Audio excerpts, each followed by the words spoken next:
on a un réseau qui est surchargé, beaucoup de demandes, pas suffisamment d'orthophonistes pour répondre rapidement aux besoins, des délais d'attente. On rencontre le même type d'enjeux dans le réseau de l'éducation. J'ai co-créé le parcours de formation Mots d'enfant en collaboration avec le CIUS de la Capitale-Nationale et l'organisme à but non lucratif Happy Enfance.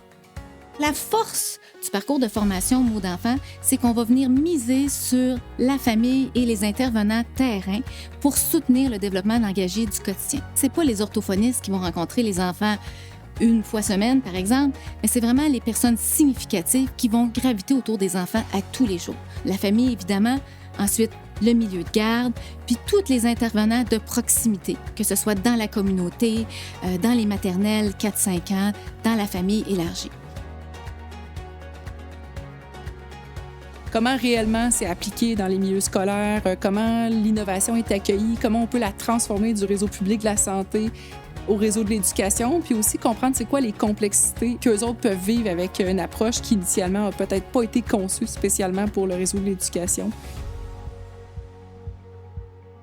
Alors nous, ce qui nous intéresse dans mon équipe, c'est vraiment de faire en sorte que les résultats produits par les chercheurs aient un impact en dehors du monde académique. On était en fait, nous, responsables de l'évaluation de ce projet-là.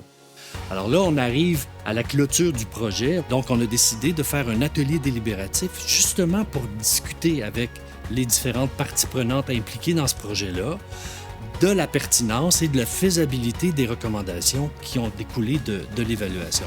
L'idée, c'est pas de faire un débat, c'est vraiment de délibérer. C'est d'arriver à la fin de la journée avec les points de vue des différentes personnes par rapport aux recommandations qui découlent de notre évaluation.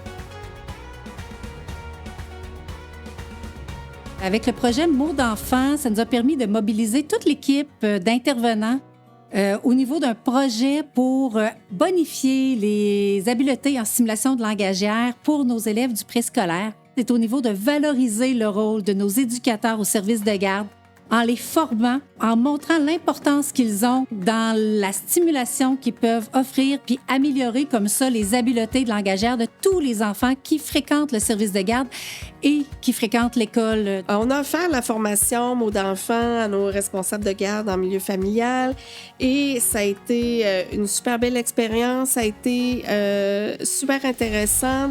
Ça nous a permis d'approfondir des nouvelles connaissances, d'apprendre des nouvelles choses. La formation Mots d'enfant permet une réflexion sur notre pratique, des petits gestes au quotidien qu'on peut faire. On a des exemples concrets qui sont super intéressants avec les vidéos. Les responsables de garde ont aussi beaucoup apprécié de pouvoir faire des suivis, de transmettre les petites vidéos aux parents. Bien, ils ont même déjà constaté le lendemain des changements des pratiques des parents. Donc, c'est vraiment un outil concret et super convivial. Une des retombées que j'ai trouvées géniales du projet, c'est justement la création de liens, les discussions qui perdurent même suite au projet avec des intervenants avec lesquels j'avais pas nécessairement des discussions au préalable. Par exemple, les intervenants du service de garde que je côtoyais peu, malheureusement, au quotidien et qui maintenant se sentent à l'aise de venir me poser des questions, se sentent à l'aise de s'interroger, de venir m'aborder. Puis, ça, c'est probablement l'impact le plus majeur, je trouve, qui va heureusement perdurer dans le temps grâce à Mots d'enfant. J'avais comme mot partenariat. Pratique réflexive. Enrichissement. Soutien. Échange. Maintenir. Boîte à outils. Pour moi, le projet Mots d'enfant met en évidence que le langage, c'est l'affaire de tous, pas seulement de l'orthophoniste.